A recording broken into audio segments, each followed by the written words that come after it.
Buenas tardes, vamos a abrir la escritura en el libro de Apocalipsis y vamos a dar lectura al capítulo 3.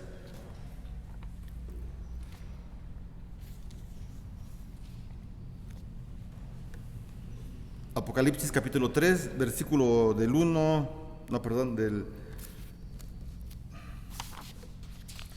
14 al 22. Ya leímos el texto hace 8 días, pero vamos a dar lectura porque no terminamos. Apocalipsis 3 del 14 en adelante, dice la palabra: y escribe al ángel de la iglesia en la Odisea. He aquí el amén, el testigo fiel y verdadero, el principio de la creación de Dios, dice esto: yo conozco tus obras, que ni eres frío ni caliente. Ojalá fueses frío o caliente, pero por cuanto eres tibio y no frío ni caliente, te vomitaré de mi boca. Porque tú dices: yo soy rico y me he enriquecido, y de ninguna cosa tengo necesidad, y no sabes que tú eres un desventurado, miserable, pobre, ciego y desnudo. Por tanto, yo te aconsejo que de mí compres oro refinado en fuego, para que seas rico, y vestiduras blancas para vestirte, y que no se descubra la vergüenza de tu desnudez, y unge tus ojos con colirio para que veas. Yo reprendo y castigo a todos los que amo. Sé pues celoso y arrepiéntete. He aquí, yo estoy a la puerta y llamo. Si alguno oye mi voz y abre la puerta, entraré a él y cenaré con él y él conmigo. Al que venciere le daré que se siente conmigo en mi trono, así como yo he vencido y me he sentado con mi Padre en su trono. El que tiene oídos, oiga lo que el Espíritu dice a la iglesia. Señor, te pedimos por tu palabra, te pedimos que tú la bendigas y que nos permitas escuchar, Señor, lo que tú tienes para nosotros, para nuestra iglesia. Te lo pedimos en el nombre de Jesús. Amén. Bueno, estábamos viendo, ¿verdad?, hace 8 días algunas características de la iglesia, ya lo decíamos. La iglesia no era una iglesia en donde no había una presencia judía, ni tampoco los romanos eran los romanos ni judíos no intercedían en los trabajos de la iglesia y no eran obstáculo para la predicación del evangelio.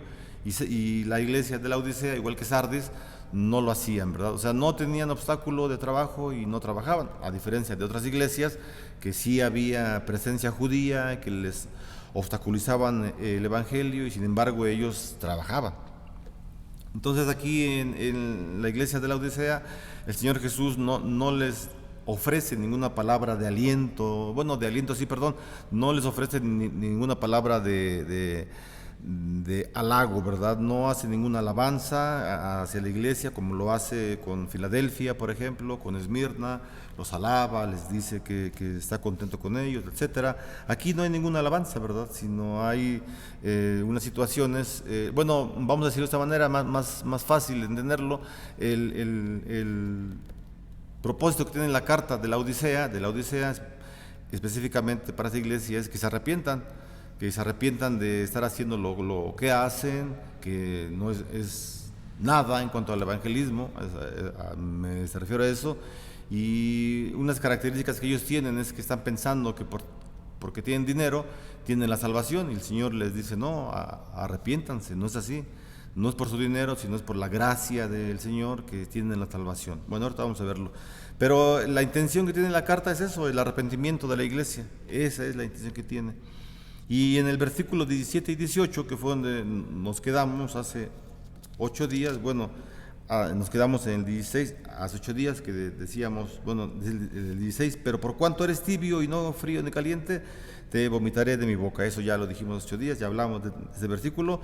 Ahora dice el versículo 17 y 18, porque tú dices: yo soy rico y me he enriquecido y de ninguna cosa tengo necesidad, y no sabes que tú eres un desventurado, miserable, pobre, ciego y desnudo. Por tanto, yo te aconsejo que de mí compres oro refinado en fuego para que seas rico, y vestiduras blancas para vestirte, y que no se descubra la vergüenza de tu desnudez, y unge tus ojos con colirio para que veas.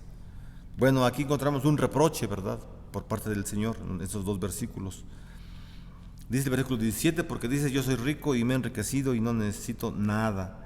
El origen de esta frase, que ya leímos, porque dice: yo soy rico, así decían, ¿no?, los de la Odisea, porque yo soy rico y me he enriquecido mucho, y como soy rico, pues no necesito nada necesito, nada es nada. soy autosuficiente, con mi lana que tengo, con eso es suficiente. ¿De dónde es tomada esta idea? Entonces, sabemos, ¿no?, que Israel siempre pues hacía cosas en contra del Señor, no solamente en los tiempos del Nuevo Testamento. Busque por favor el libro de Oseas, Oseas capítulo 12, y vamos a ver de dónde es tomada esta frase. Oseas está después de Daniel, sí, Daniel. Oseas capítulo 12, versículo 8. Se sabe que el libro de Oseas es un libro muy fuerte para Israel, ¿verdad? Porque están en un tiempo en donde Israel está en contra del Señor, se convirtió en un adúltero porque se fue con otros dioses ajenos. Oseas capítulo 12, versículo 8,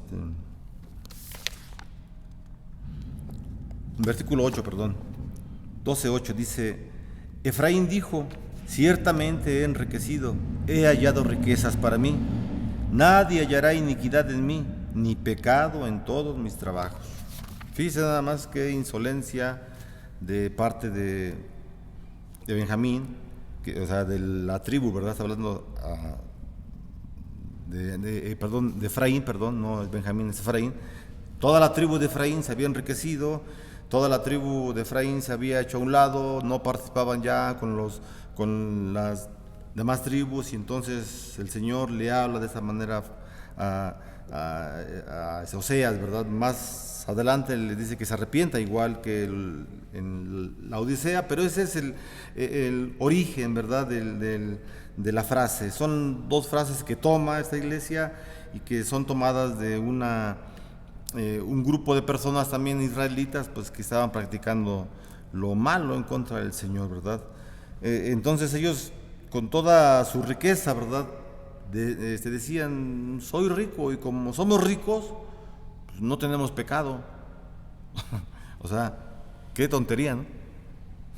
Sí, así, o sea, ¿a quién van a engañar?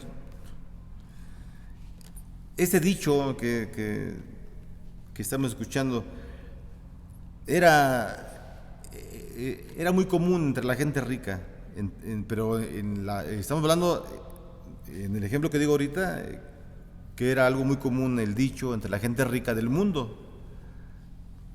Y entonces este dicho común se estaba infiltrando dentro de la iglesia. O sea, era una costumbre que así decía el mundo entero, el mundo que vivía ahí a un lado de la iglesia, y se estaba infiltrando de la iglesia, ¿verdad? En el caso entonces de aquí, del versículo que estamos leyendo en Apocalipsis, esas palabras salen de labios de cristianos. O sea, la frase era del mundo, y la iglesia se había jalado esa frase a su iglesia de la Odisea, y ya lo decían también. O sea, la gente de la Odisea, que no era cristiana, como tenían mucho dinero, ya lo dijimos que era muy próspera esa ciudad, pues decían eso: pues yo tengo dinero y no necesito ir a la sinagoga, no necesito ir a los templos, no peco, pues tengo dinero, pues véanme. Y si tú no tienes dinero, pues es porque andas pecando, por eso. Ese era el concepto que tenían, ¿verdad? Del mundo, la gente que no era cristiana, y ya ahora lo están diciendo dentro de la iglesia, y es un problema que el Señor ve. Él se da cuenta, ¿verdad? En lugar que la iglesia, como dice la Escritura, ¿verdad?, influyera en la sociedad, había ocurrido lo opuesto, ¿verdad? Romanos capítulo 12 lo dice: no os conforméis a este siglo. O sea, no hagan lo que este mundo hace. Una ilustración de esto es en el año número 60, después de Cristo, hubo un terremoto en Palestina, en el tiempo ahí en la ciudad de la Odisea, perdón. Hubo un terremoto en el año 60, y entonces los del pueblo de la Odisea rechazaron la ayuda del gobierno porque ellos eran autosuficientes. Decían: no necesitamos nada de nadie porque somos ricos. No queremos aquí a Morena, ni al PAN, ni al PRI. No lo necesitamos. Nosotros vamos a reconstruir la ciudad. Entonces, este actuar de la iglesia nos indica que los cristianos habían adoptado las normas de la ciudad pagana y ahora las transferían al ámbito espiritual. ¿sí? Como, o sea, cuando decían los laudinenses, tenemos dinero, no necesitamos nada, lo decían a cosas materiales, pero los de la iglesia lo decían igual a cosas materiales, pero también ya lo transferían a cosas espirituales. Tenemos pecado, pero no necesitamos de un arrepentimiento. Andamos en pecado, pero no necesitamos del Redentor, de Jesús. Eso es lo que hacían, ¿verdad? Con la práctica. No lo decían con labios, pero con la práctica lo estaban haciendo. Así que la iglesia de la Odisea se sentía autosuficiente y no necesitaba de Cristo. Eran ciegos, como dice el versículo 17, ¿verdad? No necesitar nada es algo inconcebible. No puede haber alguien que diga no necesito nada, aunque tenga millones de pesos. No. O sea, es algo inconcebible para el verdadero creyente, ¿verdad? Porque el que cree verdaderamente en Dios depende del Señor en todo momento y para todo. Depende de Dios en todo y para todo. Así que ser autosuficiente es el colmo de la arrogancia espiritual, porque entonces dejarían de funcionar la fe y la confianza en el Señor. Y nosotros como cristianos, pues nos movemos por la fe, por la confianza que tengamos en el Señor. Sigue diciendo el versículo que estamos leyendo, el 17, estamos en el 17. Pero tú no sabes que eres un desventurado, miserable, pobre, ciego y desnudo. En vez de ser ricos, los laudinenses son espiritualmente pobres. Son ricos materialmente, pero pobres espiritualmente, porque los bienes materiales, todos sus bienes materiales los ciegan. Dice la segunda carta de Pedro, segunda carta de Pedro, capítulo 1, versículo 9, pero el que no posee una vida espiritual tiene la vista muy corta, es ciego, habiendo olvidado la purificación de sus antiguos pecados.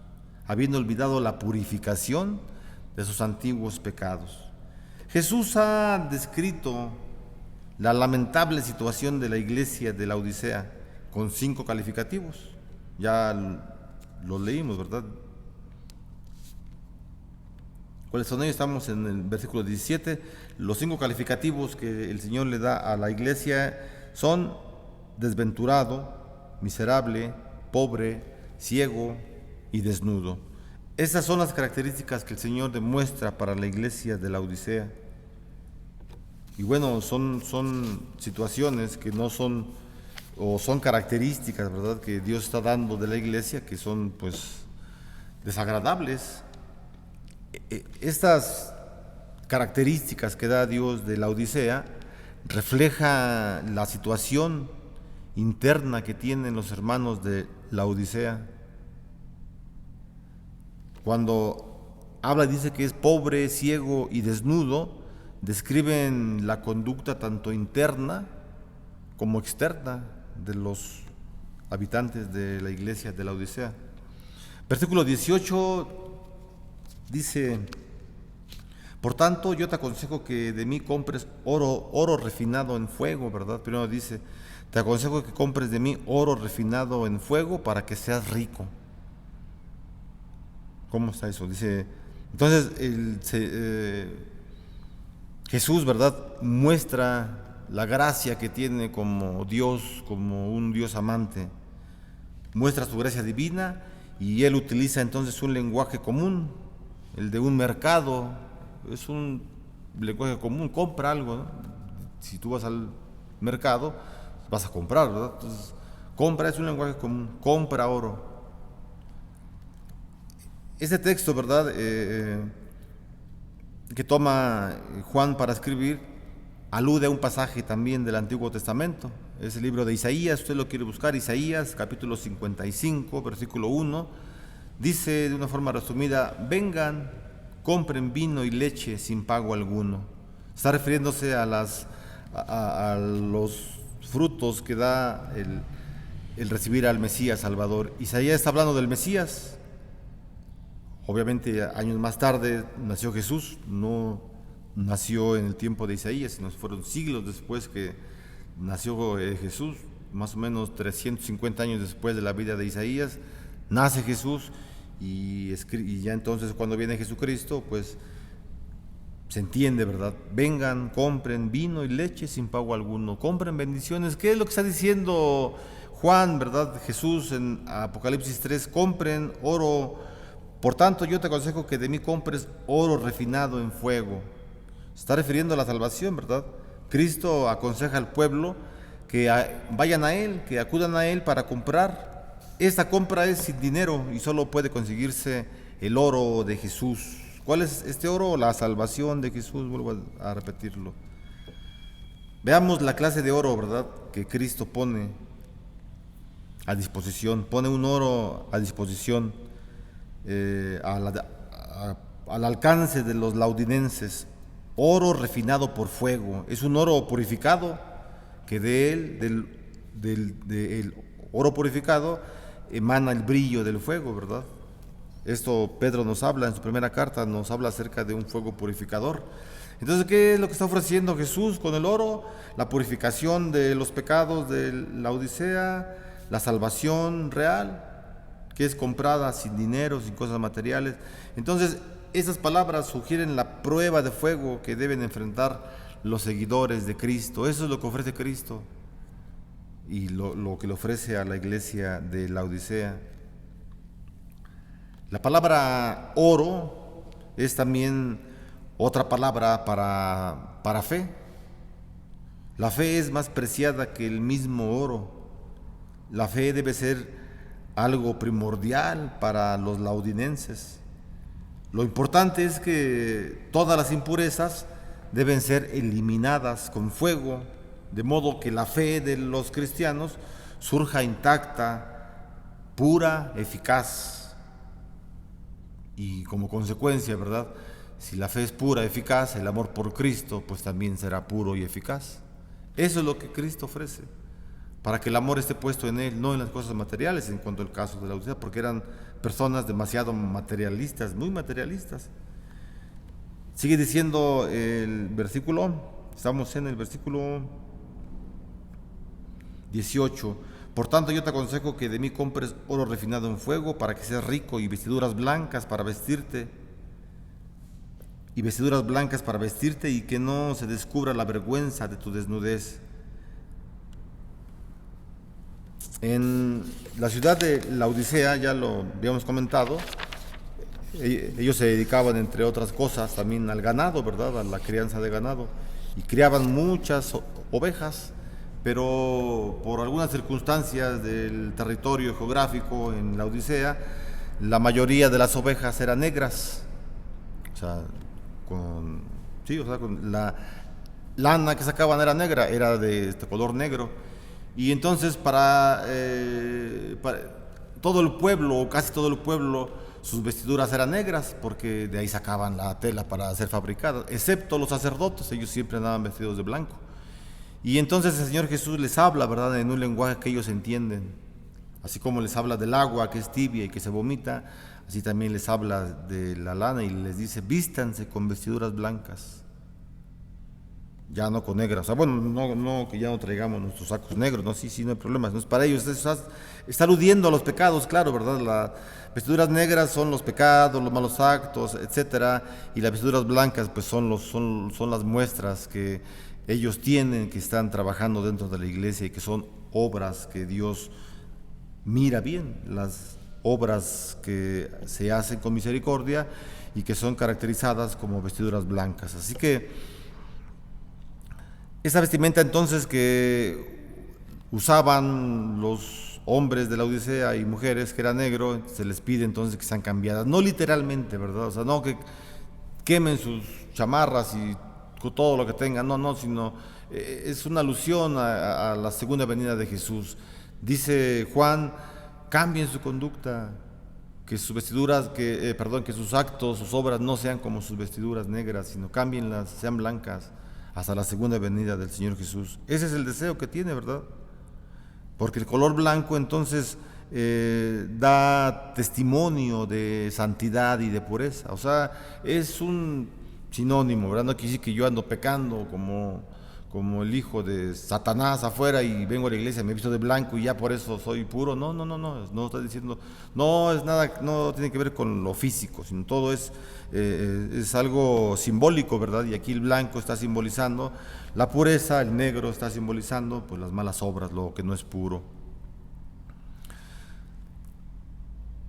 Y bueno, también esto en el libro de Daniel, capítulo 7, versículo 9, ¿verdad? Habla acerca de Jesús. Daniel tiene una visión, no dice el nombre de Jesús, pero es el Mesías, lo sabemos. Y dice Daniel en el capítulo 7, versículo 9, su ropa era blanca como la nieve, la ropa del Mesías, de la visión que él estaba teniendo. Así que la razón de vestir ropa blanca es cubrir la desnudez del pecado y con ello no será avergonzado. Eso es lo que dice, ¿verdad? Leamos otra vez el versículo 18. Por tanto, yo te aconsejo que de mí compres oro refinado en fuego. Ya vimos que es el oro refinado en fuego, para que seas rico, y vestiduras blancas para vestirte y que no se descubra la vergüenza de tu desnudez, o sea, del pecado. Y unge tus ojos con colirio para que veas. El colirio era un compuesto de unas gotas que tomaban de una piedra que se llamaba la piedra. Ahora les digo cómo se llama la piedra. Una piedra, molían la piedra y con el polvo de la piedra y otros líquidos hacían un ungüento, lo ponían en los ojos y ese ungüento les servía a ellos. Era conocido como el colirio y les servía para enfermedades de los ojos. Así que el Señor les dice, pues usa ese colirio que ustedes ahí fabrican, úsalo para que veas bien. Todo, vuelvo a repetir, son símbolos, ¿verdad? El colirio, las gotas son un símbolo de que podamos ver bien. Decía Juan Calvino, ¿verdad? Para que podamos ver la vida necesitamos los lentes del Evangelio. Póngase los lentes del Evangelio para poder ver bien el mundo como dice la palabra. No como yo lo quiero ver, porque yo soy ciego y no veo, sino necesito unos anteojos, son los del Evangelio, para que yo pueda ver mi vida primeramente, cómo es el mundo, lo que desea el Señor para nosotros. Así que esta es la razón, ¿verdad?, por la cual pide el Señor Jesús, que es el que está hablando a la iglesia, por lo cual pide que las vestiduras sean cambiadas, que las obras sean cambiadas de negras a blanco, ¿verdad? Bueno, entonces,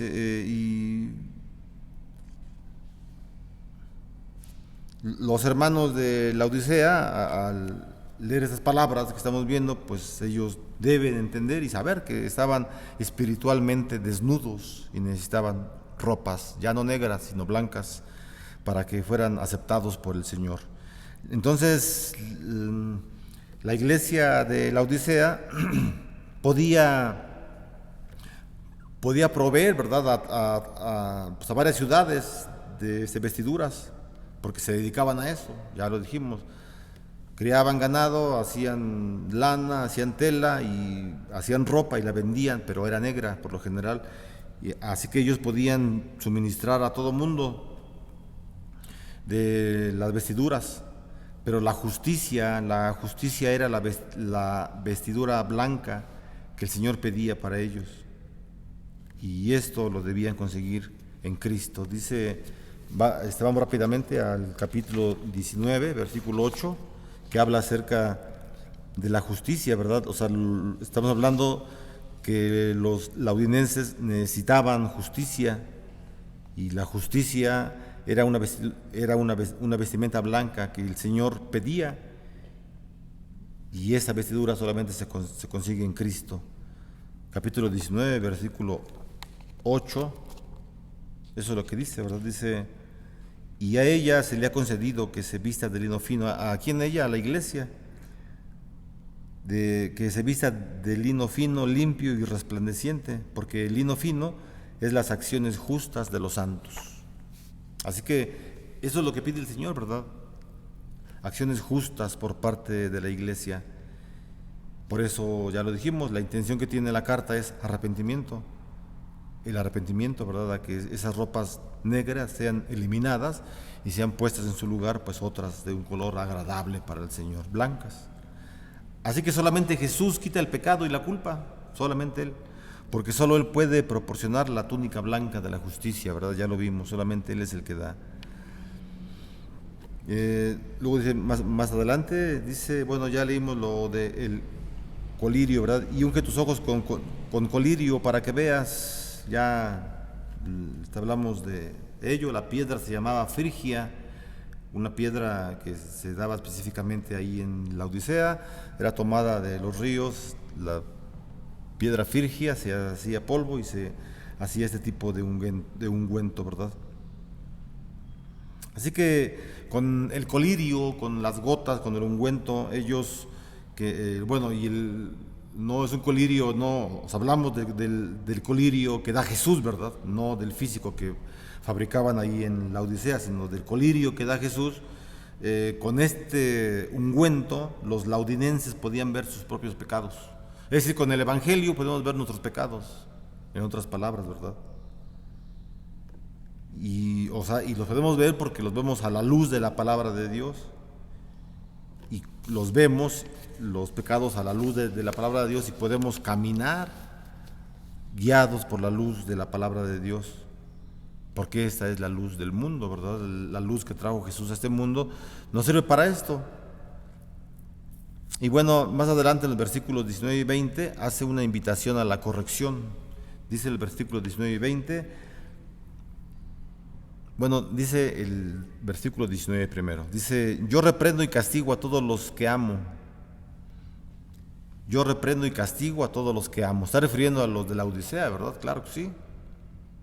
O sea, fíjense qué interesante, ¿eh? Aquí el Señor no les está reconociendo sus obras, porque no hay ninguna obra, no hay que reconocerles. No hay ninguna, no son como los de Esmirna, de Filadelfia, ¿no? Bueno, ni como los de Éfeso, ¿verdad? Que también hubo una obra, pero hubo ahí fallas. Aquí no le da ningún reconocimiento. Pero fíjense que les va a dar otras cosas más importantes, ¿verdad? Dice el versículo 19, yo reprendo y castigo a todos los que amo. Proverbios 3, versículo 12, dice, porque Jehová al que ama castiga, como el padre al hijo a quien quiere. Vean por favor aquí Hebreos, rápidamente, Hebreos 12, versículo 6, dice, porque el Señor al que ama disciplina y azota a todo al que recibe por hijo. Entonces, ¿qué es lo que estamos viendo aquí? Disciplina por parte del Señor en la Odisea, pero también amor, porque amor y disciplina van juntos. Así que el amor y la disciplina van siempre de la mano en la renovación de su relación. Dice más adelante el versículo, sé pues celoso y arrepiéntete. El Señor Jesús les dice, ¿verdad?, que comiencen a ser celosos por Él con una pasión que les genere un fervor espiritual. Así que el fervor por Jesús es un componente necesario del amor de Dios. El imperativo arrepiéntete es una acción de una vez por todas. Es decir, los laudinenses deben dar un giro de 180 grados, reiniciando el pasado y adoptando una nueva vida en Cristo. El arrepentimiento es el propósito de la carta. Versículo 20 dice, he aquí yo estoy a la puerta y llamo, si alguno oye mi voz y abre la puerta, entraré a él y cenaré con él y él conmigo. Este versículo a veces se usa mal, esa es la verdad, porque se usa mal para evangelizar a personas nuevas, a gente que no conoce del Evangelio, y si lo usan así, está sacado de contexto, pues, porque este versículo es a la iglesia, no es a los que no conocen de Cristo, es a la iglesia. Pues lo estamos leyendo, ¿no? O sea, el estudio nos habla que es para la iglesia, y le dice entonces, arrepiéntete. ¿De qué? De tu ropa negra, de tus malas obras, etcétera, de lo que no haces nada, de que te crees rico, crees que por tu dinero tienes la salvación, por todo lo que ya dijimos, arrepiéntete. No, o sea, y son palabras de Jesús. He aquí yo estoy a la puerta y llamo. Si alguno oye de los que ya están en la iglesia y que se están portando de una forma incorrecta, o los que nos hemos portado de una forma incorrecta, el Señor nos habla, dice, yo estoy a la puerta y llamo, si alguno oye mi voz y abre la puerta, entraré a él y cenaré con él y él conmigo. Fíjense qué ofrece el Señor a los de la Odisea. no los alaba por buenas obras, pero les ofrece cosas que a los otros no les ofrece. O sea, está implícito, sí, en las otras iglesias que van a cenar con el Señor Jesús, sí, pero aquí se lo dice abiertamente: si te arrepientes, entrarás conmigo y cenarás conmigo. O sea, qué interesante, ¿verdad? Cómo es que el Señor le habla a cada una de las iglesias de formas distintas. Ve el Señor sus necesidades, ve sus dificultades, ve sus errores, y el Señor les da palabra a cada una de las iglesias. Qué interesante. El Señor es bueno, el Señor nos ve como a ovejitas, ¿verdad? Y todas las ovejas son distintas. Unas son muy buenas, muy mansitas, muy cariñosas, otras no se dejan agarrar, corren mucho, comen hierba que no deben comer, etcétera, etcétera. Y el Señor tiene amor y paciencias para cada una de las ovejas. Los hombres no lo tenemos, a veces fallamos, o muchas veces fallamos, no tenemos paciencia, pero el Señor sí. Y aquí vemos el amor de Jesús para su iglesia. ¿Por qué su iglesia? La iglesia de la Odisea, así como está obrando mal, es su iglesia. O sea, es su iglesia. El Señor la ama y ora por ella, ¿verdad? Y pide que salgan adelante, ¿verdad? Entonces, el versículo 20 que dice: he aquí yo estoy a la puerta y llamo, ¿verdad? Los laudinenses habían sacado a Jesús de sus vidas por todo lo que ya leímos, y Jesús está a la puerta de su corazón y toca para poder entrar. Busque por favor ahí atrásito la carta de Santiago. Santiago está antes de Pedro, Santiago capítulo 5, versículo 9 dice: hermanos, no os quejéis unos contra otros, para que no seáis condenados. He aquí, el juez está delante de la puerta. Otra vez: hermanos, no os quejéis unos contra otros, para que no seáis condenados. He aquí, el juez está delante de la puerta. O sea, ya cálmate, ya mejor ora por tus hermanos. El Señor está viéndonos. Ya cambia tus ropas negras y vamos a trabajar para el Señor. Eso es lo que dice la palabra. Que el Señor esté agradecido de nosotros, de nuestra iglesia, que nos vea las buenas obras que hacemos y que no haya alguna reprimenda de parte del Señor, que el Señor no haga un reproche de su parte, ¿no? Así que el Señor toca, ¿verdad?, en una forma insistente a los cristianos que están dentro de la iglesia y que tienen sus vestiduras negras. Jesús toca en forma insistente para llamar su atención, de modo que nadie puede decir que el Señor no los llamó. Nadie puede decir: a mí no me visitaron, a mí no oraron por mí, no me apuntaron en el aposento alto. No. El Señor ve todo. El Señor ve todo. Nadie puede decir que el Señor no los llamó. El Señor les está llamando. Nos está llamando el Señor. Y nos está diciendo: mira, está haciendo esto malo, está tocando a la puerta de nuestro corazón, a los cristianos, a los pastores, a los ancianos, a todos los cristianos. Y nos toca y nos dice: mire, pastor, señor pastor, está haciendo esto mal. Arrepiéntase, porque estoy a la puerta. Y no significa esto, yo no lo sé, ¿verdad?, cuando venga Jesús, pero en el contexto no está hablando de la segunda venida, sino está hablando que el Señor viene pronto, a ellos, en el tiempo de la Odisea. Así que, pues, no es miedo ni terror el que yo quiero infundar, ni mucho menos, no, o sea, que no se vea así que, porque a veces se puede pensar: ese señor, ese pastor está infundando temor en su iglesia. No, estamos viendo la palabra y lo que estamos viendo es que el Señor nos pide arrepentimiento nada más. Solamente eso, arrepentimiento, si estamos actuando mal.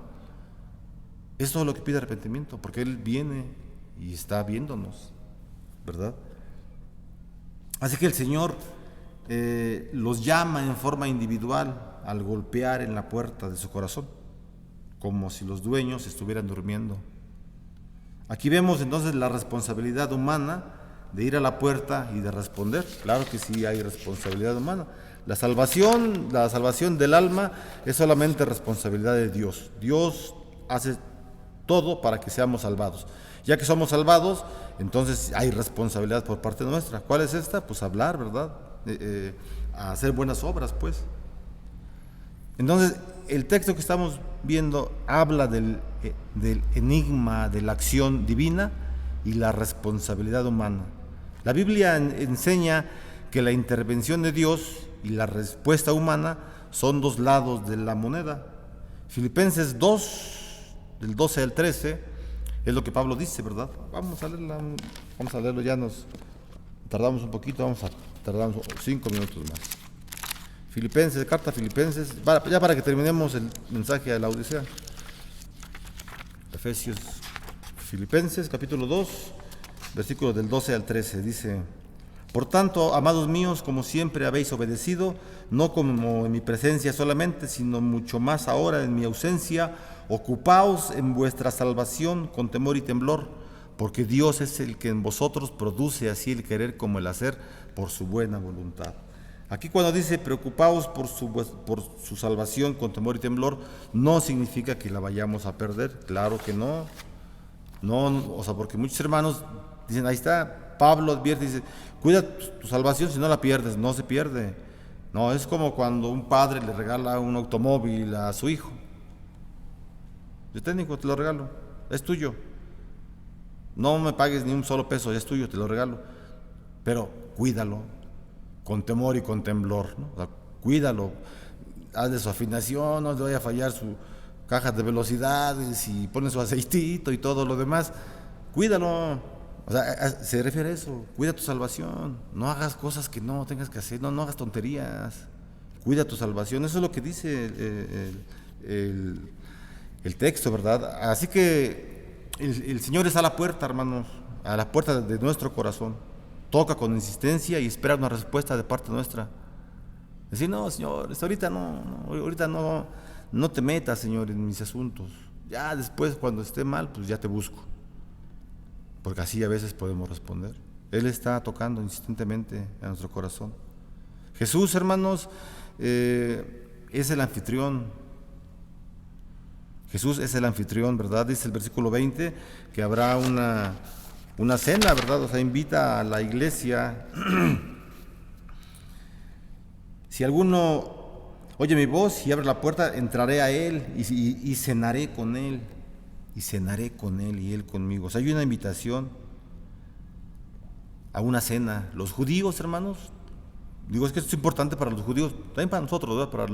Para los judíos era más entendible, porque para los judíos una cena era muy especial, era muy esperada la cena. En la cena se hablaban, el anfitrión de la cena podía compartir con el invitado la comida principal del día, lo mejor. Lo invitaba a compartir, lo esperaba que llegara, le lavaban los pies, entraban, porque eran costumbres judías, ¿no? Que no tenemos otros, que necesitamos tenerlas, no las necesitamos. Pero ellos sí, entraban, le lavaban los pies, sentaban de una forma especial, etcétera. Conversaban, se hablaban de temas interesantes, se oían risas, se daban consejos dentro de la cena. Entonces, este pasaje habla de la unión con Cristo en un caminar cotidiano con Él. O sea, la cena que está hablando Apocalipsis no es un día nada más, no, es todos los días. Todos los días es una invitación a una cena, a una comunión con Cristo. O sea, es un símbolo, la cena es un símbolo de la comunión que tenemos con Cristo. Así como en la cena uno a otro se aconsejaba, se oían risas, se contaban intimidades. Así está diciendo Jesús, yo entraré contigo y tú tendrás intimidad conmigo. Qué interesante, ¿eh? O sea, esto es algo sobrenatural que solamente se da a los cristianos. Claro que sí. Por eso la gente se burla del cristiano, porque no entiende estas situaciones que están escritas en la palabra y que son ciertas. Bueno, el texto está enfatizando, el versículo 20 específico, está enfatizando la comunión con Cristo, la comunión con Cristo. ¿Sí? No está hablando de la segunda venida de Jesús, no, está hablando de la comunión con Cristo, de algo diario. Finalmente vamos a ver la promesa. Dice el versículo 21, al que venciere le daré que se siente conmigo en mi trono, así como yo he vencido y me he sentado con mi Padre en su trono. Es una promesa, ¿verdad? Y entonces vemos la promesa que Jesús hace al triunfador. Jesús da esta promesa a los laudinenses y después a todos los creyentes. A la iglesia de Laodicea no se le hace ninguna alabanza o reconocimiento por buenas obras, como ya lo dijimos muchas veces, pero se les ofrece gracia y misericordia. Qué interesante, hermano. Y ese es el Evangelio, que a un pecador como usted y como yo se nos ofrece gracia y misericordia. Qué interesante. Así que estas personas, con tal de que se arrepientan y triunfen, recibirán el privilegio o de sentarse con Cristo en el trono del Padre. Ese es un privilegio. Los triunfadores cenarán con Cristo, juzgarán a las 12 tribus, estos sí, estos en la segunda venida, claro que sí. Los cristianos, los triunfadores, cenaremos con Cristo, juzgaremos a las 12 naciones de Israel, a las 12 tribus, de Israel, al mundo y a los ángeles, según Mateo capítulo 19, versículo 28, Lucas capítulo 22, versículo 30, y reinarán con Cristo. Esto es la glorificación, cuando estemos con el Señor. Y bueno, como sabemos, finalmente, ¿verdad? Dice el estribillo, versículo 22, el que tiene oído, oiga lo que el Espíritu dice a su iglesia. Vamos a orar, hermanos. Señor, te damos gracias por tu palabra, gracias porque nos permites mirar, Señor, estos ejemplos importantes para nuestra vida. Oramos a ti, Señor, para que haya la comunión siempre contigo, Señor, que siempre estemos en comunión, como esta cena que tú mencionas en el versículo 20, Señor, que siempre exista la comunión contigo. Ayúdanos a que tu Espíritu Santo siempre, Señor, nos pueda permitir vestirnos con vestiduras blancas, Señor, y que nuestras obras sean reconocidas por ti. Te damos las gracias en el nombre de Jesucristo, nuestro Salvador. Amén. Señor, y reciban la bendición del Señor, que la gracia del Señor Jesucristo, el amor de Dios y la comunión con su Espíritu Santo sean hoy y siempre con cada uno de ustedes y sus familias. Amén. Buenas tardes, hermano.